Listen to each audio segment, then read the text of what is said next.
Shalom, selamat pagi. Sate pagi hari ini bertemakan Pilihlah Kehidupan. Karya Pendeta Dr. Andar Ismail dari seri buku Selamat Panjang Umur terbitan BPK Gunung Mulia. Kepadamu kuperhadapkan kehidupan dan kematian. Pilihlah kehidupan supaya engkau hidup. Itu ucapan Musa kepada umatnya. Mengapa orang perlu disuruh memilih antara kehidupan dan kematian? Bukankah semua orang pasti memilih kehidupan? Ucapan Musa itu merupakan pidato perpisahan pada akhir perjalanan 40 tahun umat Israel sebelum mereka memasuki Kanaan yang akan menjadi negeri mereka. Umat yang semula adalah budak akan segera menjadi bangsa yang bernegara. Umat akan memasuki babak baru dalam hidup mereka yang berisi prospek kemajuan. Mereka akan membangun rumah, pertanian, dan peternakan. Mereka akan mempunyai pemerintahan dan angkatan bersenjata. Mereka akan mengembangkan niaga. Tingkat kehidupan masyarakat akan naik. Mereka akan makmur. Namun, kemajuan mempunyai akibat sampingan. Ada kemungkinan bahwa umat akan memperdewa kemajuan dan kemakmuran atau tergoda untuk mengabdi kepada ilah-ilah lain sehingga tidak lagi hidup menurut jalan yang ditunjukkan Yahweh. Musa tidak akan mengalami segala kemajuan dan akibat-akibat sampingannya, sebab ia tidak akan masuk ke negeri yang baru. Oleh sebab itu, ia mengajak umat Israel memperbarui perjanjian dengan Allah.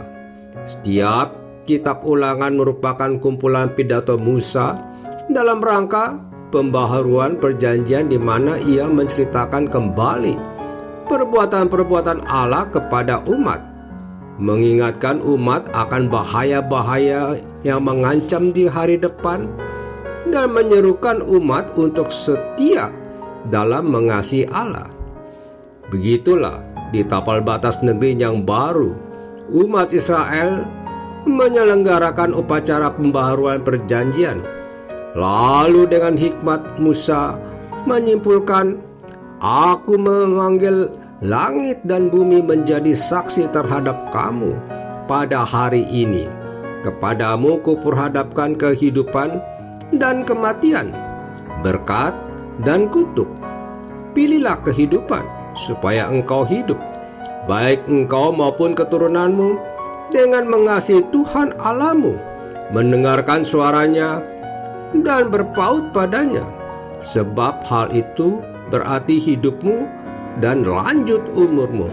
Ulangan pasal 30 ayat 19 sampai dengan 20. Umat sedang berhadapan dengan dua kemungkinan. Kehidupan yaitu mengasihi Tuhan, mendengarkan suaranya, dan berpaut padanya. Atau kematian, yaitu hatimu berpaling dan engkau tidak mau mendengar. Bahkan engkau mau disesatkan untuk sujud menyembah kepada Allah lain. Kehidupan atau kematian yang dihadapi itu masing-masing mengandung dua segi. Jangka pendek pada generasi ini maupun jangka panjang pada generasi-generasi berikutnya. Dan bersifat fisik maupun rohani. Lalu di tengah kemungkinan memilih itu, Musa bertindak sangat sugestif. Ia menyuruh, pilihlah kehidupan. Babak baru dalam hidup memang mengandung kemungkinan dua pilihan. Hakikat yang terdalam dari kemungkinan dan pilihan itu sebenarnya adalah kehidupan atau kematian. Bila babak baru berisi kemajuan, bukankah kemajuan itu dapat mendatangkan kehidupan dan juga kematian? Di satu pihak, kemajuan dan kemakmuran mendatangkan hidup. kita akan mempunyai pangan. Namun di lain pihak, banyaknya pangan dapat juga mendatangkan kematian. Sebab kita menjadi rakus dan selalu ingin makan enak. Dan itu berakibat kita menjadi terlalu gemuk, hiperkolesterol, tekanan darah tinggi, dan sebagainya. Lalu banyak pula makanan dibubuhi zat-zat kimiawi sehingga zat pewarna, zat penyedap, dan zat pengawet yang dapat memicu timbulnya kanker. Demikian pula makanan yang intinya sudah tercemar akibat peristiwa dari pupuk kimiawi yang berkelebihan. Kemakmuran memberikan berbagai kemudahan untuk hidup seperti tangga berjalan, pintu otomatis, kursi berputar, remote control, dan lain-lain. Namun kemudahan itu menyebabkan kita malas bergerak, dan itu berakibat buruk bagi kesehatan. Kemakmuran menyebabkan banyak orang mempunyai mobil, namun akibatnya udara yang masuk ke dalam paru-paru kita sudah tercemar. Kemakmuran pun dapat mengakibatkan kerusakan dan kematian lingkungan hidup. Lahan pertanian subur yang dirubah menjadi lapangan golf mengakibatkan berkurangnya produksi pangan. Tanah resapan di bukit yang menjadikan perumahan mengakibatkan keringnya mata air. Hutan yang ditebang mengakibatkan longsor dan banjir. Limbah dan sampah juga dibuang ke sungai, dan pantai mengakibatkan satwa air keracunan. Kemajuan memang dapat mendatangkan kehidupan dan kematian. Misalnya, pembangkit listrik tenaga nuklir dapat berfaedah untuk hidup manusia. Namun limbahnya dan kebocoran kecil saja akan mengakibatkan kematian. Banyak orang di negara berkembang tanpa sadar menjadi bangga dan berambisi untuk membangun pembangunan listrik tenaga nuklir. Padahal justru negara-negara maju ingin menutup pembangkit listrik tenaga nuklir karena sudah tahu akan resikonya yang terlalu besar.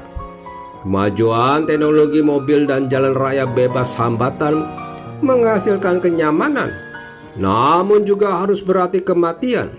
Kemajuan teknologi terbang dapat menghasilkan pesawat terbang yang melengkapkan hubungan antar negara, tetapi dapat juga dipakai untuk membuat pesawat tempur yang canggih untuk membunuh penduduk negara lain.